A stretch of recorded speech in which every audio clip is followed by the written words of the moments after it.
Today I bring you Emmanuel Lamptey, the co-founder of Money Zebra in the fintech space. He has written numerous articles that have been published in medias across Africa on fintech, economics, and entrepreneurship. He's a proactive, results-oriented individual with multinational experience in finance-related functions, consulting, and project management. Emmanuel has worked on project with two of the largest management consulting firms in the world, McKinsey and Bain. Emmanuel has keen interest in the fintech, emerging markets, startups, and global economies. We welcome Emmanuel to this live session. Thank you very much, Victor. It's a pleasure, and I'm very pleased to be on your show. Thank you very much. Thank you very much.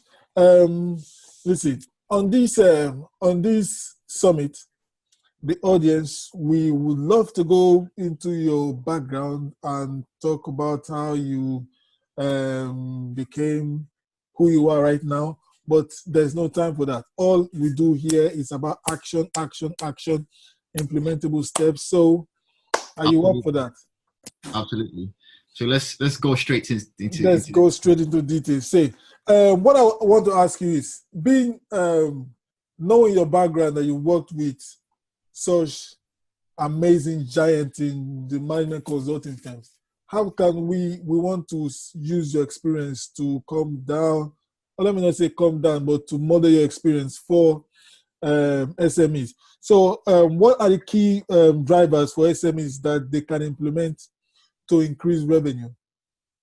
Okay, so there are over 1,000,001 strategies or steps, keys, just name it, frameworks, models that startups or established companies can implement or can adopt to increase their revenues or to scale up. But personally, based on the research that I've done and out of my experience, I realized that there are some key points and there are some key factors that remain, how do I even put it, that are ubiquitous, okay? Let me put it that way. Or that are present in every module that you will find that people talk about or companies do implement. So I've personally come up with a model which I've called the 6-pointer wheel of business, which I will show to the audience shortly, and I'm going to break them down as we go along. So personally, for me, I feel like these are the main ones that every SME should focus on or should place emphasis on when they want to, when they think of scaling up their revenues or increasing sales volumes and, driving in more turnover. So, without much ado, can we just go straight to business? Yes, go straight to business. Just do your thing. Yeah. I'll just share quickly.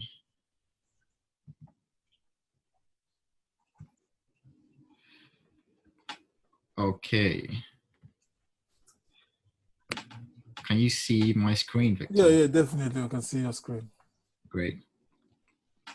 So I prepared about 6 PowerPoint slides, which I'm going to share with yourself and the audience, and I'm going to walk us through the steps that I came up with.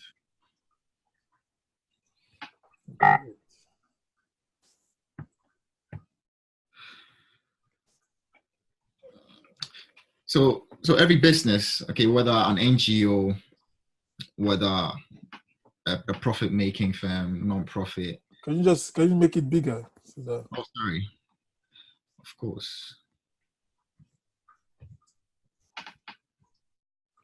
Sorry, one sec.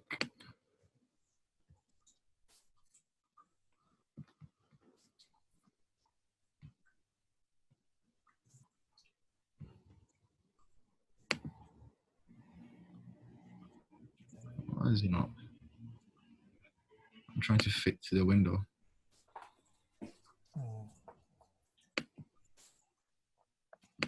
On slideshow, then play. Play from start. Yeah, but it's going to play. Okay, let me pause it.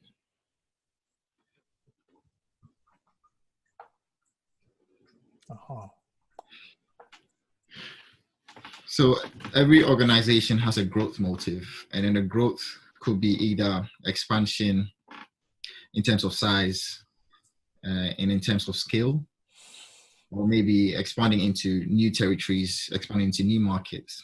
It could also be growth in terms of revenue, which we are going to talk about today. From the topic in the previous slide, I decided to put out these key terms, and break them down to the layman's point of view, because obviously not everyone understands some of these terms or these words. So I have drivers, and these are factors that promote a particular course of action. Then the second one is revenue, sales in monetary terms as volume and price. So then your revenue in itself is how much you've realized when you multiply the number of items you sold in terms of units, or how many services you've rendered, depending on your business model, whether you're offering a service or you're selling a product, multiplied by the price per unit. That gives you your sale figure or your revenue. And then actionable, which is doable in simple steps or easy steps. They're still broken down. And I've got SME, which is the last. So that's a small and medium sized enterprise. And then in the UK, usually the annual turnover is about £1 million or less. And then they have staff less than 50 people. So employees will be 50 or less. That's the standard for a small business as per the UK standard. Now, to the third slide, I have here what I call the 6-pointer wheel of business. Number one for me, okay, is customers. Then you have people and culture. There's location and business environment. Then you have the corporate social responsibility. There's a product and service delivery. And then the cash flow.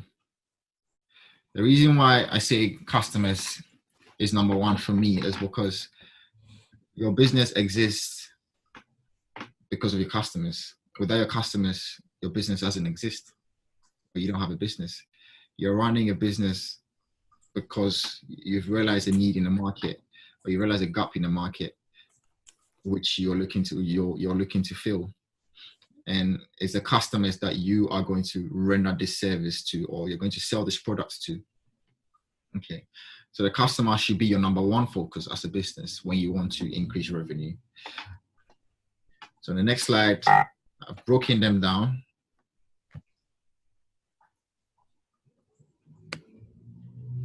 I've broken it down into these actionable steps. Now, when we talk about the customers, your customer is your focal point. Okay, your customer should be your number one priority. You must know their needs and their preferences. That is the first thing that you have to identify. Because if you're providing a service, do your customers really need that service? Do your customers really need that product? Okay, you must know what you're selling to them. You must identify whether it's a niche product or it's a product that's already existing, but you're probably modifying it, okay, just to suit their needs or to see if it can beat the competition, right? So that's very salient. That's very important that you know their needs and their preferences, because customers' tastes and preferences do change from time to time. So it's very important that you also keep up, all right? You also keep up with the current trends in the market, and then make sure that you are in alignment, just so you don't run off ideas, and then you don't run out of business, just like what happened to companies such as Microsoft. About a year or two ago, I was reading on the news that their CEO was saying that they didn't adapt the changes in the market, which was very true. You see, so knowing your customers and what they want is very important. You must be able to offer promotions and give out promotions and offers. So promotions such as discounts, giving some sort of reassurance to the customers that maybe we're having this sale, and then we'd like you to take advantage of it. Just make the customers feel as though that they are why you're running the business. Okay. And then it's very important also that you must have an online presence. You must have a website as a business, because almost everybody who buys a product or pays for a service has an online presence. More than 70% of shoppers these days do their shopping online. So you go online, at the click of a button, you can make a selection. You have the choice of looking at what you want, making different choices here and there. And then sometimes some companies also offer the choice of making amendments, or you can even customize your product to suit your needs, you see. So you must have an online presence. We're talking about social media, Facebook, Instagram, Twitter, and what have you. Okay. Then I'll go to the people and the culture. So people and culture here, I'm talking about your employees.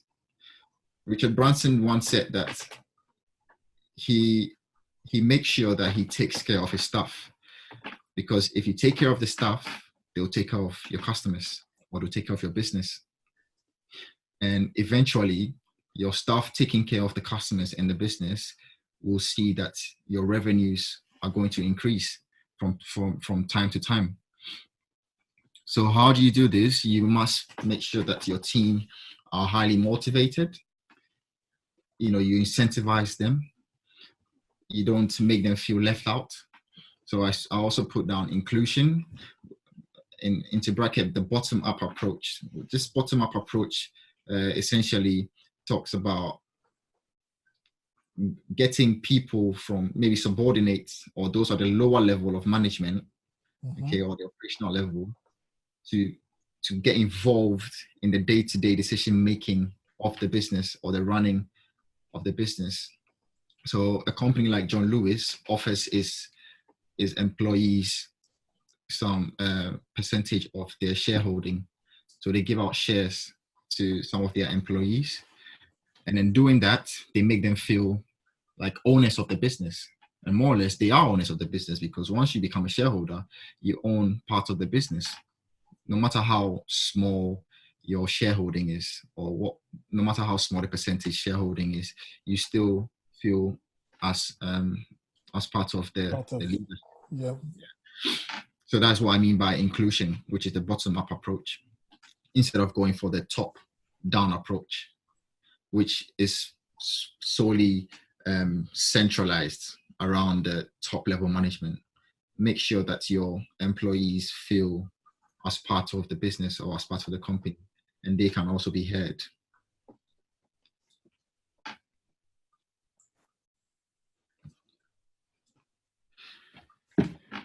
Then I'll talk about the location and then the business environment, which is number 3.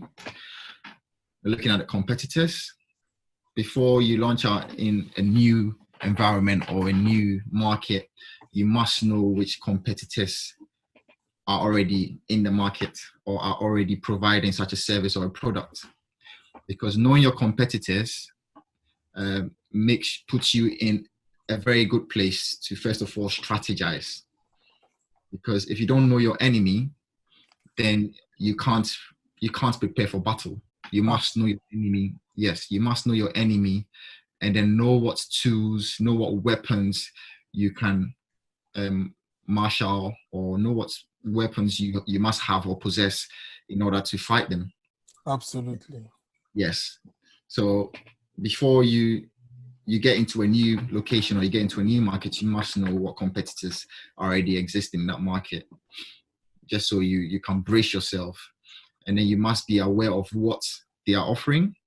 Make sure that you are not offering something that is similar. Even if it's similar, make sure that your pricing strategy is different. Okay, become a leader in the market. So if you take the retail chain in the UK, for instance, the reason why Tesco always has the largest market share is because of their pricing strategy.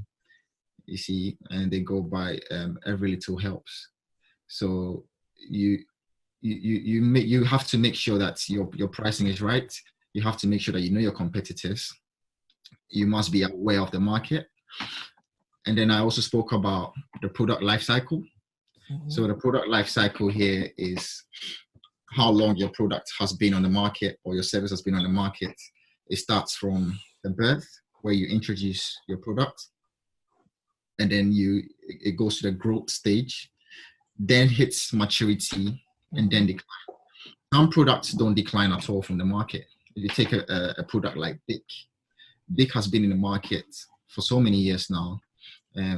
Guinness, Coca-Cola, the only thing they do is that they modify it. Okay, and it's very important that you know your product life cycle and know where your product stands. And there's another tool which is called the BCG matrix.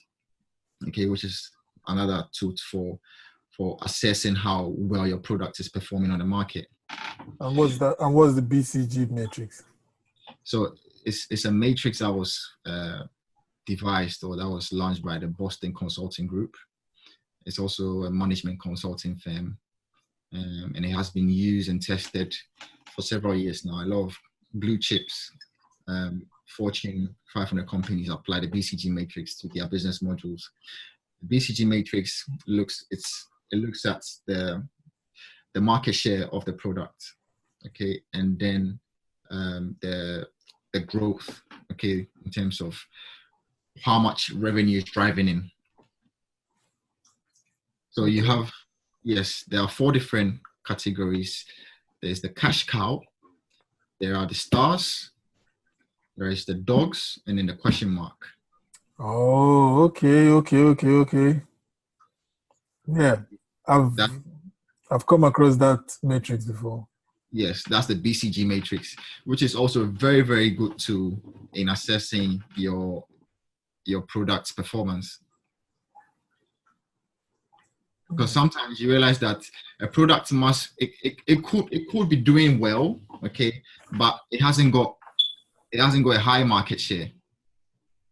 You see, the market growth rate is high, but the market share is not high, or vice versa. And then these 4 different categories breaks them down. But anyway, we can leave that for another conversation. Yes.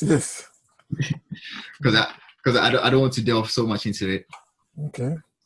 And then there's corporate social responsibility, which is number 4 for me, leaving a social footprint. Because the thing is, if you're running a business, you must think about your immediate environment and the society in which you're running a business. And leaving a social footprint here means that you must do something for the people or the society to know that, okay, this business actually exists here. And then by doing that, people will buy into your idea. Even if they don't like your business model, so far as you're making a social impact, okay, improving the livelihood of people, such as investing in social amenities, building like a hospital, and then also talk about maybe organizing social events just to improve livelihood of people, then they see your business as making a social impact, and then you get a lot of recognition. It goes in your good books, and then it creates a positive image about your business as well. So can a small business go into this? Yes, a small business can go into it, but mind you, it must be in alignment with your strategies. So if you are a company such as a clinic, say you're running a clinic, okay, you can look at maybe building a hospital, okay, or maybe giving out free vaccination, or giving out maybe free medicines and what's not, because then it's in alignment with your company's goals. Just so you don't deviate from your mission and your vision statement or your objective. You have to make sure that whatever social impact you are looking at making in that in that society is in alignment with your goals. Okay, so a company like Money Zebra, for instance, is looking at how we can improve the situation of financial inclusion in Africa, and then make sure that people are financially literate. Because financial inclusion stems from financial literacy, which is making people to understand what finance is, the basics of finance and financial services. And obviously, this is in line with our business model, because we are a fintech company. We wouldn't say that, okay, we are going to, organize a football match, or we are going to give out free medicines, because that is not going to be in alignment with our vision. But we have to do something which is in alignment with our mission, just so we don't waste money, in quotes. Okay. Because it's very important that you put your money into things that are more beneficial to your business. That saying, it's not about being selfish by thinking about how beneficial it will be to your business, but also how beneficial it will be to the social good, like to the good of the people in the society or the community. Yeah. I get that. Yeah. And then I'll come to product and service delivery. I said that you have to master your product or your service. You must know the ins and outs of the product and the service that you're rendering. Now, every business, people say that, it's either you are giving a product or selling a product, or you're rendering a service. But for me, I feel every business, to some extent, renders a service. Even if it's a product you're selling, you're still going to render a service, because because the act of delivering that product, to whether it's through postage or through mail delivery, or even if it's door to door or over the counter, you're still rendering a service.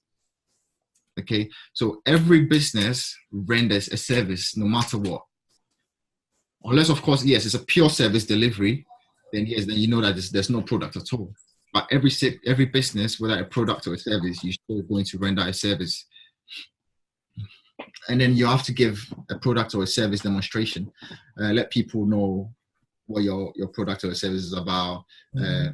Come up with a blueprint or a prototype to test the market, and then make people test it first of all before you finally launch it out. Because you don't want to launch out a product which is not good enough, which hasn't been tested, which hasn't been tried on the market. Because what happens eventually is that your product is going to run out quickly, and it's going to come crashing. So it's not like my mom likes it, or my dad likes it, or my friends likes it, then I'm ready to launch.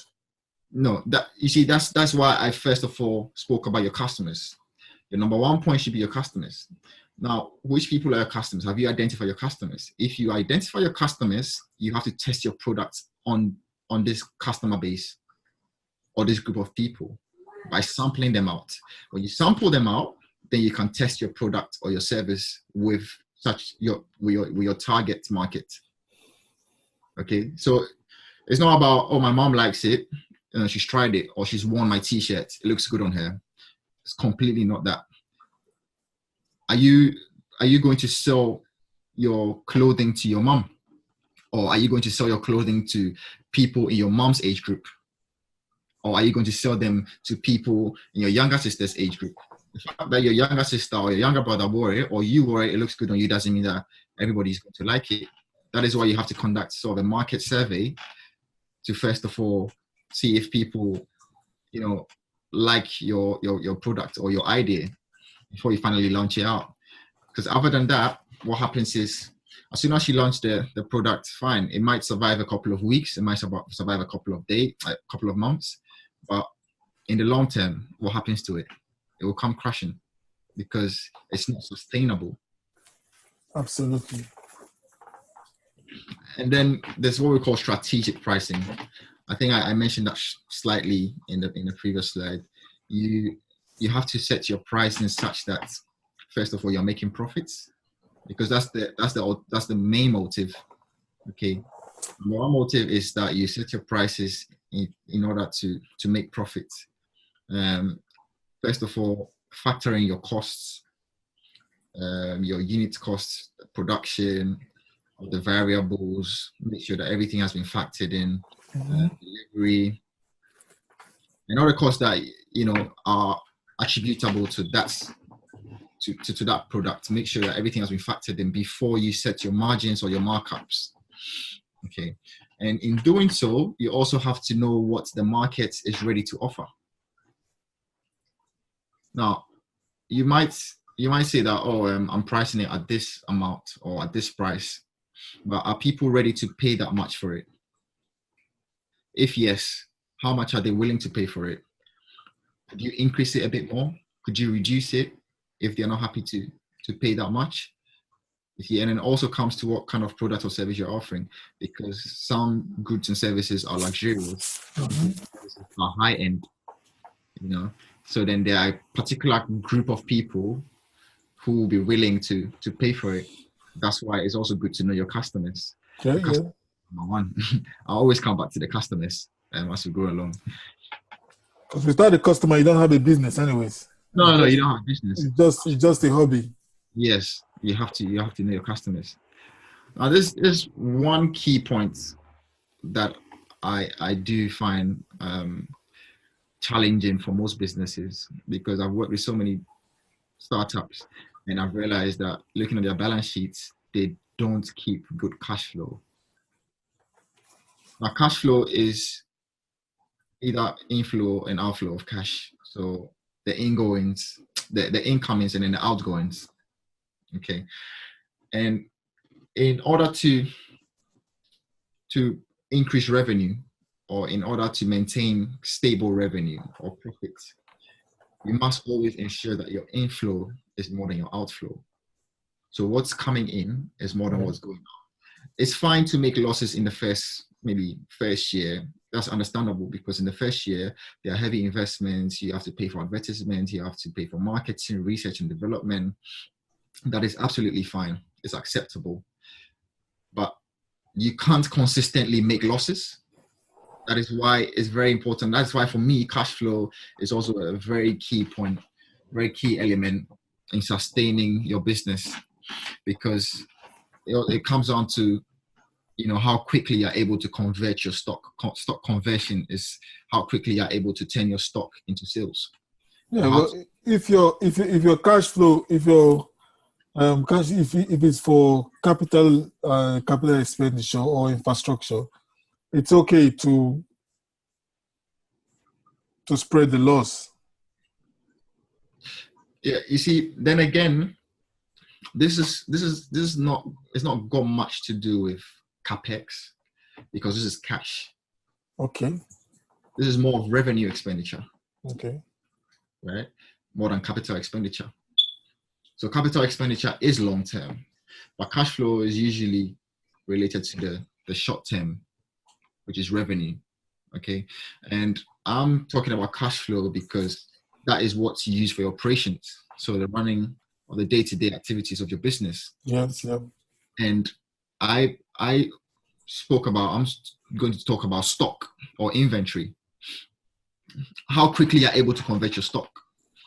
You don't buy so much with a market that is not readily available, because your stock will be sitting back in the warehouse, and then it's going to go bad depending on what kind of stock you have. If it's a perishable good, then I'm sorry, you have to throw all of them away somewhere or give them out to charity. You see, so the way and the speed at which you convert your stock is very important as well. You don't want to have so much stock sitting back there that you can't sell. And again, you don't want to have little stock and then run out of, supply. Because if your demand happens to be more than your supply, it's good, but are you able to catch up? Are you able to meet your customers' demands? See, that's another question that businesses need to answer. Having been able to meet your customers' demand is based on how much you've got to offer or what stock you have. And then I'm going to also talk about buffer inventory. So buffer inventory is like backup inventory or backup stock.